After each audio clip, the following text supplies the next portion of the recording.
சிறுவன் கடத்தல் வழக்கில் ஏடிஜிபி ஜெயராமை கைது செய்ய நீதிபதி உத்தரவு பிறப்பித்திருக்கிறார்.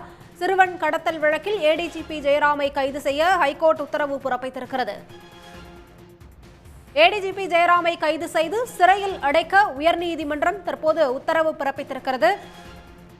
சிறுவன் கடத்தல் வழக்கில் ஏடிஜிபி ஜெயராமை கைது செய்து சிறையில் அடைக்க நீதிமன்றம் உத்தரவு பிறப்பித்திருக்கிறது.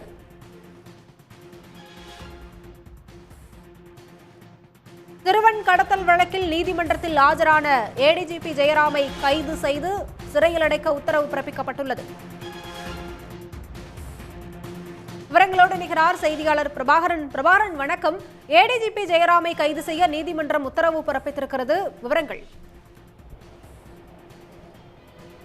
சிறுவன் ஆள்கடத்தல் வழக்கில் தற்பொழுது ஏடிஜிபி ஜெயராமனை கைது செய்து சிறையில் அடைக்க நீதிபதி உத்தரவு பிறப்பித்திருக்கின்றார். இந்த விவகாரத்தில் ஏடிஜிபி ஜெயராமன் மற்றும் பூவை ஜெகன்மூர்த்தி எம்எல்ஏ ஆகியோர் இன்று பிற்பகலில் நேரில் ஆஜராகவில்லை என்றால் கைது செய்ய பிடிவாரண்ட் பிறப்பிக்கப்படும் என்று காலையில் நீதிபதி எச்சரிக்கை விடுத்த நிலையில் பிற்பகல் 2:30 மணிக்கு ஏடிஜிபி ஜெயராமன் சென்னை உயர்நீதிமன்றத்தில் நீதிபதி முன்பாக ஆஜராகியிருந்தார். அப்பொழுது பூவை ஜெகன்மூர்த்தி எம்எல்ஏ ஆஜராவதற்காக வழக்கு சிறிது நேரத்திற்கு தள்ளி வைக்கப்பட்டு மாலை 3:57 மணிக்கு வழக்கு விசாரணைக்கு எடுத்துக் கொள்ளப்பட்டது. முதலாவதாக இந்த வழக்கில் தான் சம்பந்தப்படவில்லை என்றும் இதில் கூலிப்படையினரை பயன்படுத்தினர் என்ற ஒன்ற குற்றச்சாட்டு என்பது தவறானது என்று பூவை ஜெகன்மூர்த்தி தரப்பிலிருந்து வாதம் என்பது முன்வைக்கப்பட்டது. அதன் தொடர்ச்சியாக காவல்துறை தரப்பில் இதில் கூட்டு சதி இருந்திருக்கின்றது. இந்த விவகாரத்தில் ஏற்கனவே வாத பிரதிவாதங்கள் இந்த சம்பந்தப்பட்ட கடத்தப்பட்ட சிறுவனுடைய வாக்குமூலம், அங்கிருக்கக்கூடிய சிசிடிவி பதிவுகள், சிறுவனை கடத்தியது, அருகில் இருக்கக்கூடிய ஹோட்டலில் அழைத்துச் சென்றது என்ற அனைத்து ஆதாரங்களையும் நீதிமன்றத்தில் காவல்துறை சமர்ப்பித்திருக்கின்றது. எனவே அதன் அடிப்படையில் தான் இந்த வழக்கில் பெயர் சேர்க்கப்பட்டது. விசாரணைக்கு சென்ற பொழுது அவரை